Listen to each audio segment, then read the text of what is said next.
আসসালামু আলাইকুম রহমতুল্লাহি ওয়া বারাকাতু।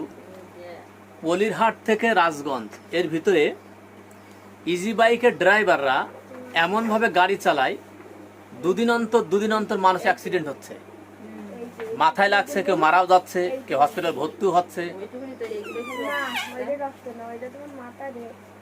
আপনারা দেখতে পাচ্ছেন, এই যে আমি এই রুগীর পাশে বসে আছি, এইটা হচ্ছে সদর হসপিটালে যাওয়ার সাথে সাথে সিটি স্ক্যান দেয়।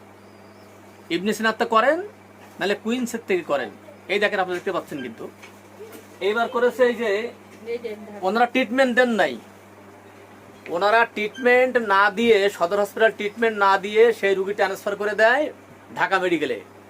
এবার ঢাকা মেডিকেলের এই যে সিটি স্ক্যান, তার মানে ইবনে সিনার যে সিটি স্ক্যানটা করা হয়েছে এর কোনো মূল্য নেই। সদর হসপিটালে ইবনে সিনার সিটি স্ক্যান কোনো মূল্য নেই।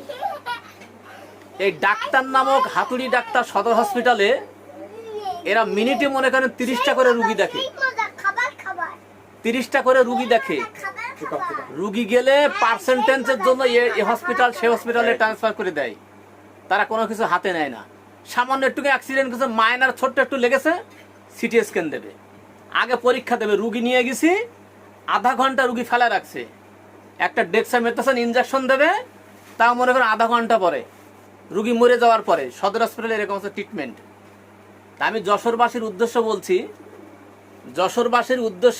যে সদর হসপিটালের যে ট্রিটমেন্ট একেবারে বাজে ট্রিটমেন্ট। যে ডাক্তাররা যে ট্রিটমেন্ট দেয়, তা গ্রামগঞ্জের যে হাতুড়ি ডাক্তার যাদেরকে বলা হয়, পল্লী চিকিৎসক যাদের বলা হয়, এরা উৎসাহিত ভালো দিতে পারে। তা আমি যশোরবাসীর উদ্দেশ্য বলছি, এর দাবি তোলেন এবং আন্দোলন করেন, নাহলে কালকের আমার ভাই ভর্তি হয়েছে, কালকে আপনিও ওখানে ভর্তি হতে পারেন বা আমিও ভর্তি হতে পারি। এত পরিমাণ আবর্জনা, বাথরুমে হেঁটে সমানো আবর্জনা। তারপর নার্স ডাক্তাররা গেম খেলে, কোনো খোঁজ খবর নেই। আর যারা বিশেষ ক্যাডার ডাক্তার যাদেরকে বলা হয়, এরা রাত দিন 24 ঘন্টা ধান্দায় থাকে। প্রাইভেট হসপিটালে আমি কখন যাবো এখান থেকে ফেলাই দিয়ে, এরকম অবস্থা।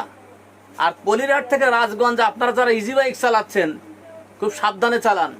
আর আমার ভাইকে যে মেরেছে, আমরা তাদের খোঁজ দিচ্ছি, খুব তাড়াতাড়ি পেয়ে যাবানি। প্রশাসনকে জানাইছি, আমরা পেয়ে যাবানি, তুমি যেখানে থাকো আমরা খুঁজে বাইর করবানি। তাই একটা বিষয় যে সদর হসপিটাল যে জনগণের টাকায় কোটি কোটি টাকা এদের বেতন দেই আমরা, আমাদের ট্যাক্স ভ্যাটের টাকা এদের বেতন হয়, কিন্তু সদর হসপিটালে কোনো ট্রিটমেন্ট হয় না। আমাদের বর্তমান মাননীয় আমাদের যশোর সদরের যিনি মন্ত্রী আছেন অমিত ভাই, আমি অমিত স্যারকেও অনুরোধ জানাচ্ছি সদর হসপিটালটা একটু খেয়াল করার জন্য। এবং বিরোধী দল যারা আছেন, জামাতের যারা আছেন, তাদের প্রতি অনুরোধ জানাচ্ছি, আপনারা বিষয়গুলো দেখেন। আপনারা সদর হসপিটাল শুধু ভিজিট করতে গেলে হবে না, ওখানে 2-1 দিন 5 দিন থাকা লাগবে। যদি আপনারা থাকেন তাহলে বুঝতে পারবেন ট্রিটমেন্টের অবস্থা কেমন। আমি মেডিকেল বিশেষজ্ঞ না, মেডিসিন বিশেষজ্ঞও না, তা আমার ভাইয়ের কোনো সমস্যা নেই। যে ট্রিটমেন্ট সদর হসপিটালে কোনো ব্যাপারই না সে ট্রিটমেন্ট দেওয়া, কিন্তু তারা বারবার বলছে নিউরো সার্জারি ঢাকায় নিয়ে যাও। একটা মানুষ যে কত ক্ষতিগ্রস্ত হতে পারে এই ডাক্তাররা ক্ষতি করে। 1 লক্ষ টাকা প্রায় খরচ হয়ে গেছে। কি কি ওষুধ দিয়েছে জানেন? এ পাগলেও বোঝে। অ্যান্টিবায়োটিক দিয়েছে সেফ3, ডেক্সামেথাসোন, গ্যাসের ওষুধ, আর একটা খিঁচুনির ওষুধ, যা বাংলাদেশের গ্রাম্য ডাক্তাররা এর সাথে ভালো ট্রিটমেন্ট দিতে পারে। তা আমি আপনাদেরকে অনুরোধ করব, যশোর জেলায় এবং যারা বসবাস করেন আর পার্শ্ববর্তী যারা, এর দাবি তোলেন এবং অবশ্যই ভিডিওটি বেশি বেশি করে শেয়ার করবেন। যশোর সদর হাসপাতালের ট্রিটমেন্ট একদম নাজুক এবং বাজে ট্রিটমেন্ট। এর ডাক্তারগুলোকে যতক্ষণ পর্যন্ত গণধোলাই না দেওয়া হবে, এখানে যারা দায়িত্বে আছে তাদেরকে গণধোলাই না দেওয়া হবে, ততদিন পর্যন্ত সদর হসপিটাল কিন্তু ভালো হবে না। মনে রাখবেন, আমি জার্নালিস্ট মোহাম্মদ আলমগীর হোসেন, ভিডিওটি অবশ্যই শেয়ার করবেন এবং কমেন্ট বক্সে জানাবেন সদর হাসপাতালের ট্রিটমেন্ট কেমন।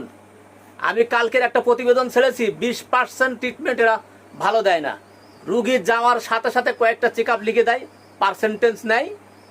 রুগী বলে ঢাকায় নিয়ে যাও, জাপানে নিয়ে যাও, এখানে নিয়ে যাও।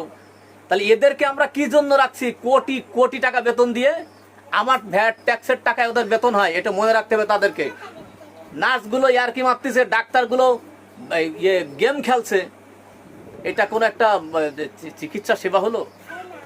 তো সবাই ভালো থাকেন, সুস্থ থাকেন, আবার দেখা হবে। আসসালামু আলাইকুম ওয়া রাহমাতুল্লাহি ওয়া বারাকাতুহু।